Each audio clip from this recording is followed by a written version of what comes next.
जालना महानगरपालिकेचे आयुक्त संतोष खांडेकर यांच्यावर देखील एसीबीची कारवाई मोठी करण्यात आलेली आहे। आपण बघू शकतो की आपण सध्या जालना महानगरपालिकेचे आयुक्त संतोष खांडेकर यांच्या निवासाने या ठिकाणी देखील बघू शकतात की एसीबीची मोठी कारवाई करण्यात आलेली आहे। आपण बघू शकतो की पोलिसांचा मोठा फौजफाटा देखील तैनात करण्यात आलेला आहे। आपण बघू शकतो की कदीम जालना पोलीस स्टेशन एसीबी असून या ठिकाणी तैनात करण्यात आलेला आहे। मात्र जालना महानगरपालिकेचे वर तिसऱ्या मध्यावरती काम करण्यासाठी 10 लाखाची मागणी केली होती एका ठेकेदाराकडून आणि ही मागणी केल्यानंतर त्या ठेकेदाराने देखील एसीबी कार्यालयात जाऊन तक्रार नोंदवून आणि याच्यावर देखील मोठी कारवाई करण्यात आलेली आहे। मात्र ॲडव्होकेट रीमा खरात मॅडम असतील किंवा विजय लाणे असतील यांच्यावर चौकशी झाली पाहिजे अशी मागणी देखील त्यांनी करण्यात आलेली आहे। जालन्याहून राहुल मुळे, दिव्यांग वार्तांसाठी जालना। संतोष खांडेकर अधिकाऱ्यांचा संतोष खांडेकर अधिकाऱ्यांचा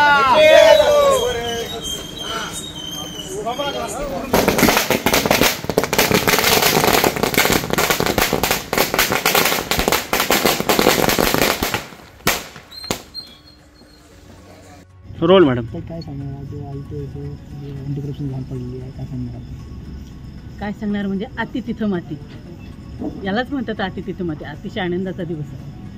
म्हणजे कुठल्याही गोष्टीला एक मर्यादा असते। अतिशय म्हणजे लोकांचा छळ इथं झालेला आहे महानगरपालिकेच्या माध्यमातून। अतिशय गोरगरिबांचे पैसे दिलेले नाही, दिव्यांगांचे पैसे दिलेले नाही, जे रस्ते खराब, तर प्रत्येक गोष्टीमध्ये करप्शन, प्रत्येक गोष्टीमध्ये टक्केवारी। उत्कर्ष पाटील त्यांचा जो बालपणीचा मित्र आहे त्याला आणून बसवलं आणि त्याच्या नावाखाली जे काही अतिशय अन्याय अत्याचार झाले, अक्षरशः इथं नदीमध्ये जो काही त्यांनी करप्शन केलेलं होतं, करप्शन करून जे काही काम केलेलं होतं त्याच्यामध्ये 2 मुलांचा जीव गेलेला आपण सर्वांनी बघितलं। जेव्हा महानगरपालिका झाली होती तेव्हाच मी विरोध केला होता की खांडेकर नको, तरीसुद्धा खांडेकरनी देऊन घेऊन आले आणि देऊन घेऊनच इथं सगळी सुरुवात केली। अतिशय म्हणजे बोलायला स्पष्टपणे बोलते मी की राजकीय लोक जे आहेत त्यांचाही खूप काही पाठिंबा होता आणि अशा अतिशय गाजरगाव जसं फोपावत जातं तसं सगळं त्यांचं करप्शन सगळं फोपावत गेलेलं होतं। बिनधास्त बिनभोबाट मोकाटपणे करप्शन चालू होतं। जे काही झालं ते अतिशय चांगलं झालेलं आहे। या माध्यमातून मी संविधानाचा विजय म्हणते, लोकशाहीचा विजय म्हणते आणि कायदा हा सर्वसामान्यांसाठी असतो आणि जेही झालं ते खूप उत्तम झालेलं आहे।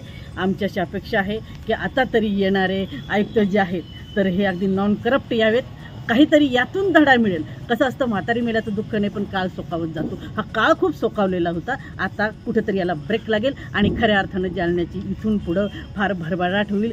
इलेक्शनसुद्धा येतं, या इलेक्शनमध्ये खूप काही गडबडी होणार होत्या, त्यालासुद्धा आता ब्रेक लागेल। Very happy.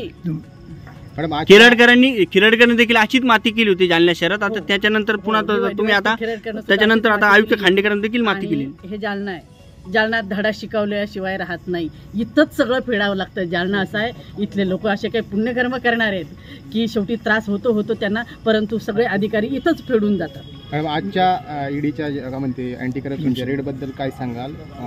किती लाचेची रक्कम आहे किंवा कोण होतं ते, काय त्याच्याबद्दल काय सांगाल? कोण होते म्हणण्यापेक्षा त्यांना मी असं म्हणेन की ते लोकशाहीचे संरक्षक आहेत आणि म्हणून मी त्यांचं सुद्धा अभिनंदन करते। आणि 10 लाख रुपयाची दाढ पडलेली आणि ही जी अमाऊंट आहे ही फार अतिशय किरकोळ आहे खांडेकरसाठी। एवढ्या मोठमोठ्या अमाऊंट अगदी कोणत्या गाडीमध्ये माल जायचा त्यांचा, गावाकडं कोणाकोणाच्या नावानं प्रॉपर्ट्या खरेदी केल्या, अक्षरशः सगळे इतंभूत सगळ्यांना माहिती होती, परंतु सगळे फार त्रस्त झालेले होते। म्हणून हा जो काही स्फोट झाला आहे हा स्फोट असाच झालेला नाही, खूप दिवसाचं खदखदत होतं। हे आज ना उद्या कोणाच्या मार्फत होणारच होतं। जे झालेलं आहे ते खूप छान झालेलं आहे आणि याचा एका जुलमी अधिकाऱ्याचा इथं अंत झालेला आहे। मॅडम नाव आणि मी ॲडव्होकेट रीमा संदीप खरात काळे। सांगा, आयुक्त संतोष खांडेकर आता जाळ्यात अडकले गेलेले, आपली काय प्रतिक्रिया पहिली? असे भ्रष्ट अधिकारी प्रत्येक ठिकाणी नसता कामा नये। जे आत्ताच ते साहेबांना त्यांचं नाव माहीत नाही ECBचे, त्यांनी जे जाळं पकडलं, जाळं टाकून त्यांचं पहिले सर्वप्रथम अभिनंदन करतो मी आमच्या लोकांकडून, कॉन्ट्रॅक्टर लोकांकडून, कारण की तो सगळ्याकडून 16% घेतल्याशिवाय काम करत नव्हता। आणि त्यानंतर त्याच्या जालन्यामध्ये मीडियाला सांगतो, उत्कर्ष पाटील म्हणून एक गुत्तेदार आहे, त्यासोबत त्याची पार्टनरशिप चालू आहे की त्या उत्कर्ष पाटलाची चौकशी झाली पाहिजे मी असं म्हणतो आणि त्याची प्रॉपर्टीची चौकशी झाली पाहिजे, कारण ते कोणत्या गावामध्ये राहतो ते माहीत नाही। सांगोल्यामध्ये त्यांचं कोणतं गाव आहे, त्या गावामध्ये सगळे सारखे घर आहे, कोणाला घर त्याचं काय माहीत नाही, कोणत्या घरामध्ये जातो, कुठं पैसे जाते आणि दर शनिवारी क्रेटा गाडी निघते 2-4 कोटी रुपये निघून। जे आमदार खासदारांनी पैसे कमविले नाही दर महिन्यात तो 2 कोटी रुपये एवढे जाते, 2 कोटी एवढे रुपये. पैसे कमवतो तो आमदार 16% खासदार कमीत नाही, आमदार कमीत नाही, खासदार कमीत नाही, कोणी जगात कोणी नाही. नाल्या आणि साफ करणारे लोकं त्याचबरोबर कोणी पैसे घेतो ते. सफाई कामगारला एवढा हॅरसमेंट लावली त्यांनी. सफाई कामगारासाठी त्यांच्या अनुकंपाचा काही विषय बाकी आहे, ते पैसे त्यांना 20 लाख रुपये मागणी त्याची सफाई कामगार सफाई कामगार 20 लाख रुपये मागायला लागला तो. एक माणसाचा जीव पण गेलेला आहे. त्याचं काय असेल काय टक्केवारी आता काय मागणी तुमची? आता मागणी काय? काय नाही, अभिनंदन केलं यांचं. याच्यानंतरचा जो जितू भाऊ अधिकारी आहे बोडके म्हणून एक पोलीसवाला होता, त्याचा पण त्याच्यामुळेच जीव गेलेला आहे. आपलं स्वामी शाळेपाशी नूतन भाई वसाहतपाशी. सुधाकर त्याची पण भाईचं चौकशी हवी. आम्ही स्वागत करू, त्याने बिचाराने चांगलं काम केलं. यानंतर असा भ्रष्ट अधिकारी जालन्यामध्ये आला नाही पाहिजे, एवढंच माझी मागणी आहे. ह्या कारवाईचा आनंद तुम्ही फटाके वाजून हो, आम्हाला खूप खूप आनंद वाटला, कारण की असा भ्रष्ट अधिकाऱ्याला ECBने जी कारवाई केली त्यांच्या स्वागतासाठी आम्ही हे फटाके फोडलेले आहेत.